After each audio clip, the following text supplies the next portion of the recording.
ले ये जरा सी रोटी खा ले। नहीं माँ, मैं नहीं खा सकती, लेट हो रहा है। अरे बस एक रोटी खा लेना। रहने दो ना माँ, आपकी रोटी के चक्कर में अगर मेरी बस छूट गई ना तो बॉस मुझे कच्चा चबा जाएंगे। अच्छा बाबा ठीक है, ये ले, ये रोल बना दिया है मैंने, इसे तो हाथ में पकड़ सकती है ना। हाँ जल्दी लाओ, मैं जा रही हूँ, बाय माँ। ये कहानी है रोमिता की, जो अपने माँ बाप की इकलौती संतान थी। उसकी माँ नम्रता और पिता नरेश ने उसकी पढ़ाई लिखाई में कोई कसर नहीं छोड़ी थी। और रोमिता कॉलेज टॉप करने के बाद अब एक IT कंपनी में जॉब कर रही थी। फिर उसी शाम, माँ आप पापा की बीवी हो, मेरी नहीं। रोज ऐसे बैठकर मेरा इंतजार क्यों करती हो आप? सो जाया करो ना टाइम से। जब तू माँ बनेगी ना तब तुझे मालूम चलेगा कि अपने बच्चे को देखे बिना माँ की आंखें नहीं लगती। अच्छा पर पहले मेरी शादी तो करवाओ या ऐसे ही माँ बन जाओ, बताओ। रुक बदमाश कहीं की, अभी बताती हूँ तुझे। रोमिता हंसते हुए अपने कमरे की तरफ जाने लगी। तभी उसके पापा सामने पड़ गए और फिर, अरे अरे क्या हो रहा है भाई?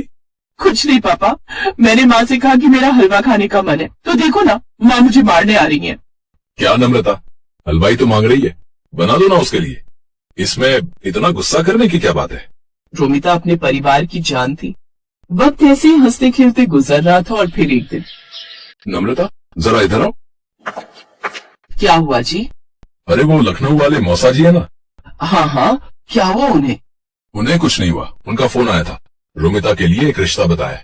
कह रहे थे कि खुले विचारों वाला परिवार है, उन्हें लड़की के जॉब करने पर भी कोई आपत्ति नहीं है, और सबसे बड़ी बात वो लोग इसी शहर में रहते हैं।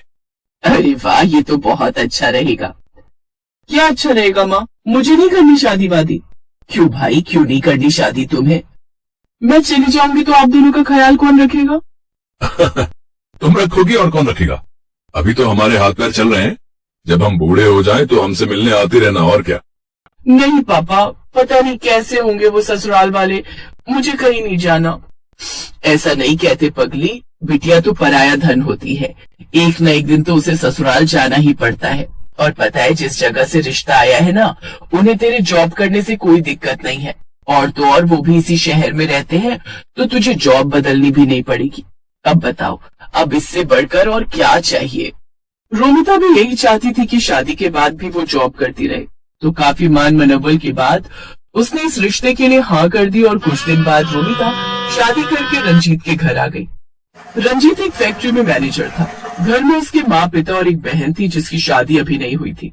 और फिर, बहुत किस्मत वाली हो तुम जो तुम्हें हमारे जैसा परिवार मिला। अरे मेरे रंजीत के लिए तो लड़कियों की लाइन लगी हुई थी।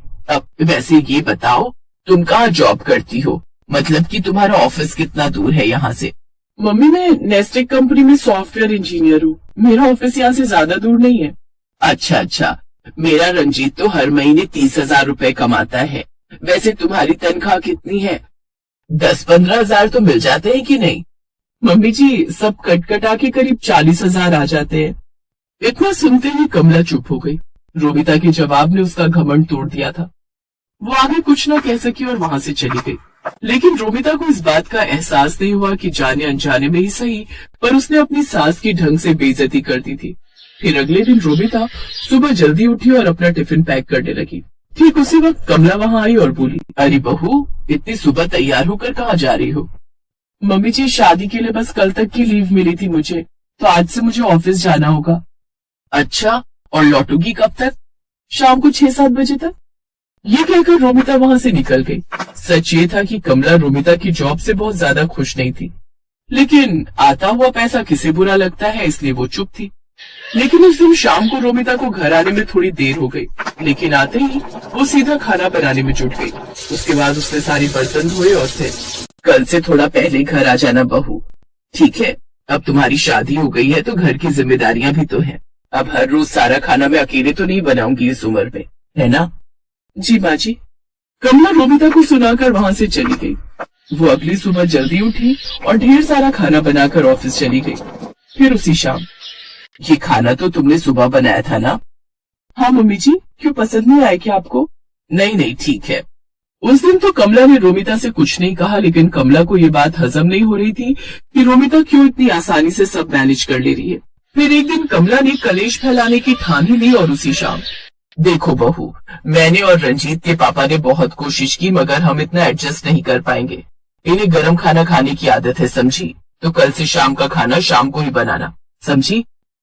पर मम्मी जी, अब बहस मत करो मुझसे, जो कह रही हूँ बस वही करो। अपनी सास से डांट खाकर रोमिता बहुत परेशान हो गई।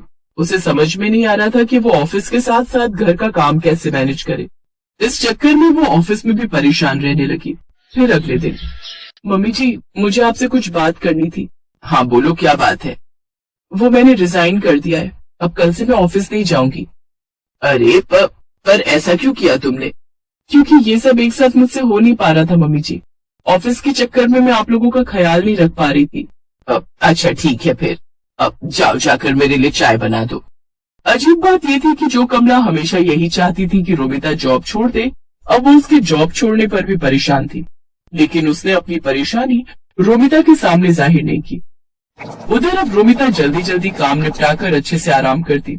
उसे एक ब्रेक चाहिए था जो अब उसे मिल गया था। पर दूसरी तरफ रोमिता के जॉब छोड़ देने से घर का बजट हिल गया था। रंजीत ने रोमिता की सैलरी के दम पर 2-3 लोन भी ले रखे थे, जिनकी सारी किश्तें अब उसे ही चुकानी पड़ रही थी। सिर्फ एक ही महीने में हालत इतनी खराब हो गई कि लोन चुकाने के लिए रिश्तेदारों से कर्ज लेना पड़ गया। और फिर एक शाम पूरे परिवार के सामने कमला ने अपने दिल पर पत्थर रखकर कहा, वो रोमिता, मुझे बुरा लग रहा है कि तुमने नौकरी छोड़ दी। कोई बात नहीं मम्मी जी। नहीं, अब देखो ना, तुमने इतनी पढ़ाई की, इतने साल काम करके तजुर्बा कमाया, और अब तुम घर बैठी हो, और तुम्हें भी तो अपने ऑफिस की याद आती होगी ना। अब तुम एक काम करो, तुम फिर से नई नौकरी ढूंढो अपने लिए, या फिर अगर पुराने ऑफिस में ही बात बन जाए तो देख लो। ठीक है माँ जी, पर वो खाने का थोड़ा देखना पड़ेगा, मुझसे सारा काम तो नहीं हो पाएगा। अरे नहीं, मैंने सब सोच लिया है। तुम सुबह सब्जी बना जाना, बाकी मैं दोपहर और शाम को रोटियां बना दिया करूंगी, और जब तुम ऑफिस से लौटोगी तो चाय भी बना दूंगी। ठीक है माँ जी, जैसा आप कहें। अगले दिन सुबह सुबह रोमिता अपने मायके पहुंच गई और सीधा जाकर अपनी माँ के गले लग गई। और फिर, क्यों? कहा था ना, तेरी सास का घमंड एक दिन जरूर टूटेगा। अच्छा ये बता, तेरी छुट्टियां कब खत्म हो रही हैं? आज ही तक थी माँ, कल से वापस ज्वाइन करना है। सही है, चाय पिएगी? नहीं, आज तो मेरी सास के हाथ की चाय पहले से फिक्स है। आप चलो मेरे साथ, आज हम पूरा दिन शॉपिंग करेंगे। रोमिता की बात सुनकर नम्रता मुस्कुरा दी, और इस तरह रोमिता ने अपनी समझदारी से सब ठीक कर दिया। सुबह सुबह खाना बनाकर वो घर के प्रति अपनी जिम्मेदारी भी पूरी कर रही थी, और पैसे कमाकर घर के बजट को भी संभाल रही थी।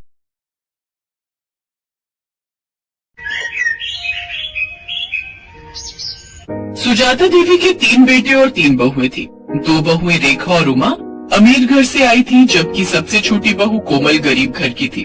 इसीलिए सुजाता देवी अपनी दोनों बहू रेखा और उमा के साथ ज्यादा अच्छा व्यवहार करती थी, पर अपनी छोटी बहू कोमल को वो कुछ नहीं समझती थी।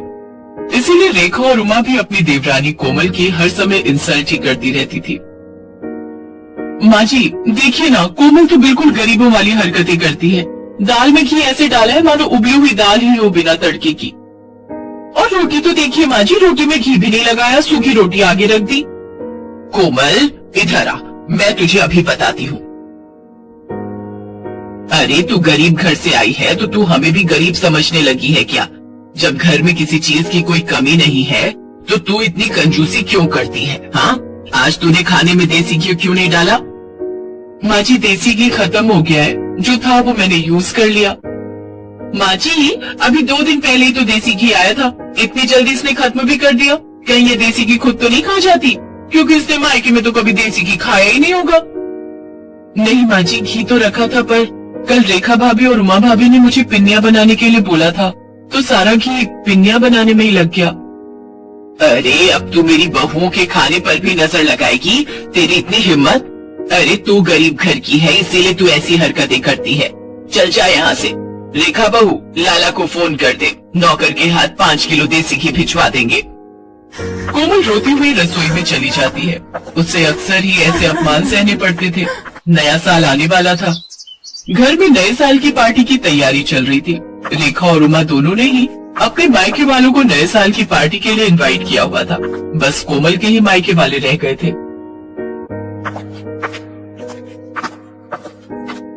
माँ जी हमने अपने अपने घर में तो सबको बोल दिया है नए साल पर आने के लिए, पर कोमल के घर वालों को बोलना भी रह गया है, कैसे करना है फिर? अरे छोड़ो ना, उन भिखारियों को बुलाने की क्या जरूरत है। पार्टी में तुम दोनों के घर से सब लोग आ जाएंगे। अब तुम्हारे मायके वालों में और कोमल के मायके वालों में बहुत फर्क है। नहीं माँ जी, ऐसा मत कीजिए। मैं तो कहती हूँ इसके मायके वालों को बुला ही लेते हैं। सबके सामने उनका ऐसा अपमान करेंगे कि हमेशा याद रखेगी। कान इधर लाइए, मैं आप सबको समझाती हूँ। रेखा और उमा अपनी सास के साथ मिलकर कोमल के मायके वालों को अपमानित करने की योजना बनाती है। बहू, घर में नए साल की पार्टी है। रेखा और उमा के मायके वाले भी आ रहे हैं, तो मैं चाहती हूँ कि तुम भी अपने मायके वालों को न्योता दे दो। इस बार नया साल हम सब मिलकर मनाएंगे। जी माँ जी, मैं फोन कर देती हूँ। अब आएगा मजा, आने दो इसके मायके वालों को। कोमल को जरा सी भी भनक नहीं थी कि उसकी पीठ पीछे उसकी सास और जेठानियां उसके खिलाफ क्या षड्यंत्र रच रही है। 31 दिसंबर का दिन आ जाता है। कोमल के ससुराल में पार्टी की तैयारी चल रही थी। रेखा और उमा के मायके वाले आने शुरू हो गए थे। रेखा और उमा ने रसोई में घुसकर तक नहीं देखा, वो तो अपने मायके वालों के साथ ही बातों में लगी हुई थी। कोमल बहू, मेहमानों को पकवान परोस दिए ना? अच्छे से घी मिर्च मसाले बढ़िया डाले हैं ना? कोई कंजूसी मत करना। मेहमान खुश होकर जाने चाहिए। और तुम्हारे माता पिता भाई बहन सब कहाँ रह गए? बड़ी देर कर दी उन्होंने आने में। वो लोग भी समय पर आ जाते तो पार्टी का मजा ले लेते। जी माँ जी, मैंने सबको खाना परोस दिया है और वो मम्मी से मेरी बात हुई थी, बस पहुँचने वाले हैं। तभी कोमल के मम्मी पापा और भाई बहन आ जाते हैं। नमस्ते जी, नमस्ते। आओ आओ, बड़ी देर कर दी आप सबने आने में। आज 31 दिसंबर की वजह से बहुत भीड़ थी, ऑटो भी नहीं मिल रहा था। बड़ी मुश्किल से ऑटो मिला तो हम पहुँचे हैं। हाँ, मैं तो भूल ही गई थी। वो रेखा बहू और उमा बहू के घर वाले गाड़ी से आए हैं ना, तो मुझे आप लोगों का ध्यान ही नहीं रहा कि आप लोगों के पास तो गाड़ी ही नहीं है। और आप लोगों की तो इतनी हैसियत भी नहीं है कि गाड़ी खरीद सको। खैर छोड़ो, आओ आप सबको रेखा बहू और उमा बहू के घर वालों से मिलवाती हूँ। समधन जी, ये कुछ मिठाई लाए थे नए साल के आने की खुशी में। रख दीजिए। वैसे हमारे घर तो वो बड़ी दुकान है ना जो बाजार में है, वहीं से शुद्ध घी की मिठाई आती है। देखते हैं, अगर हमने नहीं खाई तो घर के नौकरों को दे देंगे, उनका भी तो नया साल है। कोमल सब सुन और समझ रही थी। वो अब तक ये जान चुकी थी कि उसके मायके वालों का बहुत अपमान हो रहा है, पर वो उस समय चुप रही। कोमल की जेठ जेठानी अपने अपने घर वालों की आवभगत में व्यस्त हो गए। सूरज ये सब देख रहा था। कोमल, अपने मम्मी पापा के लिए भी प्लेट लगा दो, सब लोग खाना खा रहे हैं। तुषार, ज्योति, चलो तुम लोग भी खाना खा लो, चलो। जी हाँ, बस मैं लगा ही रही हूँ। मम्मी पापा, तुषार ज्योति आओ बैठो, मैं आप सबको भी खाना परोस देती हूँ। कोमल जैसे ही खाना लेने रसोई में जाती है, वो देखती है सारे बर्तन खाली थे, उसमें खाना था ही नहीं। कोमल घबरा जाती है। अरे, बर्तनों में तो खाना ही नहीं है, मैंने तो बहुत सारा खाना बनाया था। क्या हुआ कोमल, तुम परेशान क्यों? अपने घर वालों के लिए खाना लगाओ। अच्छा नहीं लगता वो सब ऐसे ही बैठे हुए। क्या खाना लगाऊं? खाना तो बचा ही नहीं है। मैंने इतने सारे पकवान बनाए थे, बल्कि ज्यादा ही बनाए थे। रसोई में तो कुछ भी नहीं है। अच्छा नहीं लगता सबसे इस बारे में पूछना। रुको, मैं कुछ करती हूँ। पर ऐसा कैसे हो सकता है? अगर तुमने ज्यादा खाना बनाया था तो आखिर खाना खत्म कैसे हो गया? मैं अभी माँ और भाभीियों से ये बात पूछता हूँ। नहीं, अच्छा नहीं लगता, सब मेहमानों के बीच में बैठे हैं। कोई नहीं, मैं सबके लिए कुछ और बना देती हूँ, थोड़ी देर लगेगी। रुको, मैं बाजार से कुछ ऑर्डर करता हूँ। तुम कहाँ इतनी जल्दी जल्दी सब कुछ बना पाओगी? नहीं, बाजार का मंगवाओगे तो सबको पता चल जाएगा। आप टेंशन मत लो, मैं कुछ बना लेती हूँ। कोमल के मायके वाले बहुत देर तक बैठे रहे। कोमल सूरज को कुछ मंगवाने के लिए भी मना कर रही थी, क्योंकि उसके मम्मी पापा वगैरह को तो ये बात पता थी कि कोमल ने सारा खाना घर पर ही बनाया है। कोमल अपने मम्मी पापा का सम्मान रखने के लिए जल्दी जल्दी पूरियां और साथ में आलू की सब्जी बनाने लगी। तभी उसकी सास और दोनों जेठानी रसोई में आ गई। अरे कोमल, तुम ये पूरियां क्यों तल रही हो? इतना सारा खाना तो बचा हुआ है। अरे भाभी, आप समझते क्यों नहीं हो? कोमल अपने मम्मी पापा अपने भाई बहनों को गरम गरम खाना खिलाना चाहती है, इसने हमारे घर वालों को तो ठंडा खाना खिला दिया। अब अपने घर वालों को बढ़िया पकवान खिलाना चाहती है। इसके घर वालों ने कभी ऐसा बढ़िया खाना खाया नहीं होगा ना, तभी ये ऐसा कर रही है। जब इतना खाना पड़ा था तो ये सब बनाने की क्या जरूरत थी बहू। ये देखो कितना सारा खाना बचा हुआ है। ये थोड़ी है कि हम अच्छे खासे पैसे वाले हैं तो खाने की बर्बादी करें। माँ जी, थोड़ी देर पहले तक ये खाना नहीं था। रसोई में सारे बर्तन खाली थे। मुझे नहीं पता था कि भाभीियों ने सारा खाना कमरे में रखा हुआ है। मुझे सब समझ आ गया है माँ जी। मैं चाहे जितना मर्जी आप लोगों के लिए कर लूं, पर आप लोग जानबूझकर मुझे अपमानित करना हमेशा से ही चाहते हो। कमरे में मेरे मम्मी पापा और मेरे भाई बहन बैठे हुए हैं। अब मेरा मन नहीं है कि मैं इस घर में रुकूं। मैं उन लोगों के साथ अपने घर जा रही हूँ, अपनी माँ के घर। मुझे तो ऐसा लगता है कि यहाँ पर कोई मेरा अपना है ही नहीं। सूरज जी, मैं यहाँ नहीं रुक सकती। जहाँ इज्जत नहीं हो वहाँ से चले जाना ही अच्छा है। रुको कोमल, तुम अकेली नहीं जाओगी, मैं भी तुम्हारे साथ चलूंगा। अब हम यहाँ रहेंगे ही नहीं। जहाँ मेरी पत्नी की इज्जत नहीं, वहाँ मैं भी नहीं रह सकता। मैं भी कब से अपने आप को रोक कर बैठा था। अरे सूरज, ऐसा नहीं कहते। कोई बात नहीं, छोटी छोटी बातें होती रहती है। कोमल, गुस्सा थूक दो। और माँ, आप सब भी नए साल के दिन इस तरह की हरकतें करके घर में क्यों सबका मूड खराब कर रहे हो। कोमल, शांत हो जाओ। अभी मेहमान चले जाएंगे, उसके बाद हम कल बात करेंगे। कोमल की सास और जेठानियां यही सोच रही थी कि शायद उन्होंने कुछ ज्यादा ही गलत कर दिया, पर अब बहुत देर हो चुकी थी। सूरज और कोमल ने अलग रहने का फैसला कर लिया और कुछ ही दिनों बाद वे दोनों अलग रहने चले गए। कोमल की सास और जेठानियों को बाद में खुद पर पछतावा होने लगा, क्योंकि कोमल के रहते उन्हें कोई काम ही नहीं करना पड़ता था। पर कोमल के जाने के बाद उनके सिर पर घर की सारी जिम्मेदारी आ गई और उन्होंने कोमल जैसी अच्छे स्वभाव वाली बहू का साथ खो दिया।